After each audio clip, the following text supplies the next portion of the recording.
Welcome, everyone.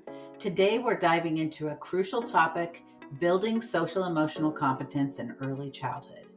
Now, what does social emotional competence mean, especially in early childhood? Simply put, it's about helping young children understand and manage their emotions, develop caring and concern for others, make responsible decisions, establish positive relationships, and handle challenging situations effectively. The early years are foundational. This is when children start to develop these essential skills that will serve them throughout their lives. By focusing on social emotional development, we are setting them on a path for success both in school and life. As we go through this presentation, let's consider how we as educators, parents, or caregivers can create and foster these skills for young children. First, we're going to explore the social emotional environment. At its core, it's all about creating a space where children feel valued and supported. Sensitivity is essential. It means being attuned to a child's needs and feelings. Next, let's think about warmth and nurture. These elements foster a sense of safety and love, which are crucial for healthy development. Responsiveness involves acknowledging and reacting to children's cues. This builds trust and confidence in their surroundings. Respect and protection are about honoring each child's individuality and ensuring they feel secure. We also emphasize continuity, creating a stable environment where children know what to expect throughout the day. Inclusion, belonging, and acceptance are all vital. They ensure every child feels like they are a part of the community and valued for who they are. Finally, let's not forget the power of community. It's about building connections that support each child's growth and helping children to build relationships with one another. As we move forward, we'll dive deeper into the concept of respect and its role in the social emotional environment. Let's take a moment to think about respect. We often focus on teaching children to respect adults, but have we truly considered how adults should show respect to children? Respecting a child is a two-way street. It's crucial to model the behavior we wish to see. When we respect children, we validate their feelings and experiences, which is integral to their social emotional development. This approach helps children feel valued and heard, fostering a healthy environment for growth. Consider how our interactions, whether through words, tone, or actions, can demonstrate respect.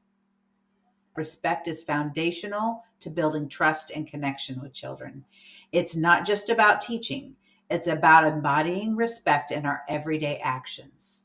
So let's continue reflecting on how we can respect children in our daily interactions. Let's read this scenario together and see if you can find the areas where the child may not have felt respected. Consider this scene. A caregiver with a baby in her arms is talking over the fence to a preschool teacher who is supervising 4-year-olds playing in the sandbox. The caregiver is telling the children what a miserable morning she has had so far with the baby, who is whimpering softly as she holds him. She tries to perk him up by jostling him a bit, and then she tickles him. He squirms. Finally, she tosses him in the air and catches him, laughing as he screams. Are they screams of terror or laughter? She does not really know or care. In the meantime, the teacher has moved over to where two children are beginning to argue. She comes up behind one and, without a word, abruptly picks her up and carries her over to the other side of the sandbox. The child looks startled. So what felt disrespectful here? The jostling and tickling when the child was upset? How about picking up the child with no warning and moving her to another area? If it helps, think about how you would feel if someone did these things to you right now. Most of us would not dream of treating another adult this way. So why do we feel it's okay to do this with children? Now, let's explore some common behaviors adults might exhibit that can be disrespectful to children. First, consider how it feels when someone talks about you as if you're not there. This can happen even with infants, who, though they may not understand the words, can still sense the exclusion and the ideas and tone behind what's being said. It's crucial that we acknowledge their presence, even at a very early age. Ignoring a child's feelings is another significant point. Children have emotions that are real and valid. By acknowledging their feelings, we show them respect and teach them that their emotions matter. Sometimes, when a child is unhappy, our instinct is to distract them rather than to address the root of their discomfort. This might seem helpful, but it often sends the message that their unhappiness should be put aside rather than understood. It's important for us to teach children that all emotions are valid. Treating children like objects is another behavior to be mindful of. They are not just passive beings in need of direction, they are individuals with their own thoughts and voices. Finally, refusing to listen to a child can be incredibly dismissive. Listening to them shows that we value their input and helps to build their confidence. By being more aware of these behaviors, we can foster more respectful and supportive environments for children. Let's move forward with a mindset of empathy and active listening. Now let's think about teacher sensitivity. This is a crucial aspect of creating a supportive classroom environment. When we talk about high teacher sensitivity, we're referring to teachers who are consistently attentive. They recognize when a child needs help or is confused, and they respond quickly. This proactive approach not only resolves issues, but also fosters a sense of security and comfort. Notice how children in such environments appear relaxed and at ease. On the flip side, low teacher sensitivity can significantly impact a child's experience. Teachers who fail to notice or address children's needs leave them feeling unsupported. Even when issues are addressed, if not done effectively, the same problems can resurface, leaving children feeling uneasy. Our goal is to strive for high sensitivity, encouraging every child to feel seen and understood. By doing so, we create a nurturing environment where children can thrive. This image is of an emotions wheel, and it illustrates the intricate nature of our feelings. It shows our basic emotions that originate in the center, and then it expands into secondary and even tertiary emotions. By gaining a strong grasp of our own emotions as well as those of others, we can develop effective strategies to manage each one. For instance, when a child exhibits feelings of happiness, playfulness, or cheekiness, we might engage by joining in with our own silly actions. However, if a child is displaying feelings of contentment or curiosity, we might choose to stay close, providing guidance for any learning opportunities without disrupting their current play. Both scenarios stem from the happy section of the wheel, yet each elicits a distinct response from the adult. Now let's discuss how we, as the adults in the room, can foster social emotional competence.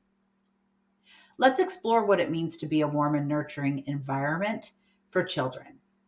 These key elements here are warmth and nurturance to start off with, which can be expressed through positive affect, smiling, and laughter. These actions create an inviting atmosphere that encourages emotional openness. Think about how physical proximity and affection, like a gentle touch or a hug, can convey support and care. Verbal affirmations, when paired with a calm voice, can make a child feel valued and understood. Now, consider how enthusiasm and low reactivity can influence a child's emotional development. By responding calmly and with genuine interest, we can help children feel secure and encourage them to express themselves freely. Finally, soft eyes. This means looking at children with kindness and understanding. It's about being present and showing genuine care through our expressions. Remember, these aspects are not just about what we do, but how we do it. Warmth and nurturance are the foundations of fostering social and emotional competence in early childhood. So now let's dig into acceptance a little deeper. It's essential for creating an environment where everyone feels like they belong. It's about making sure each person feels like they're an integral part of the group. This can be achieved through active listening, which means truly hearing and understanding others, and matched affect, where we align our emotional expressions with those around us. Think back to the previous example where the child was upset and the adult was trying to tickle them out of crying. If instead the adult were to match the child's affect, they might adopt a more somber expression and say something like, "It looks like you are feeling sad. I wonder what I can do to help you right now." This matching of the affect and validating the child's emotions makes the child feel seen and heard. Shared activities and social conversations are great ways to foster connection. These interactions help acknowledge emotions and emphasize inclusion. Acceptance paves the way for a supportive community, setting the stage for the next important aspect, protection. When we talk about protection, let's first talk about setting positive expectations. When our expectations are clear and achievable, that fosters a sense of security and encourages growth. Consistent expectations and routines help create a predictable and safe environment, which is crucial for anyone's development. Active supervision is another key aspect. Engaged adults who are responsive, provide comfort, timely assistance, and supervise well are offering individualized support. This ensures that not only everyone feels safe, but they actually are safe. Finally, remember that protection isn't just about physical safety. It's about emotional support as well. Offering comfort and assistance in an effective manner helps build trust and resilience. So now we're going to talk about respect again, but in a slightly different light. This is thinking, how can we incorporate it into our interactions with students? First, let's use respectful language. This means we're going to avoid sarcasm, angry tones, frustration, those types of things. When we communicate with kindness, we create a positive environment where everyone feels valued. Maintaining eye contact is another important aspect. It shows that we're fully present and engaged, fostering trust and understanding. However, be aware of the cultures of the children in your classroom because eye contact may have different implications in different cultures. Lastly, cooperation and sharing should be encouraged. By allowing students to lead lessons, make choices, and take on responsibilities, we empower them and show that their contributions matter. Remember, respect not only enhances the learning environment, but also nurtures student growth and confidence. Let's take just a minute to compare these different photos and really think about the aspect of respect. In the first one, on the left-hand side, the children are sitting crisscross applesauce, waiting for an activity to begin. Notice the child who has his feet sticking out. He's in the green shirt at the bottom. The teacher promptly corrects him and tells him crisscross applesauce to encourage him to sit properly during circle time. In contrast, in the classroom across the hall, we'll see the picture on the right. This teacher allows the children to sit in whatever way is comfortable for them, as long as they are safe and not blocking anyone's view. So, which group of children do you think feels more respected? Let's talk about continuity of care. This is a strategy used in programs to ensure that children's attachment needs are met and to create a sense of felt safety within the programs. This includes practices such as having consistent staff in the classroom. Staff may be assigned to the same classrooms every day, and some programs even assign substitutes to specific groups of classrooms.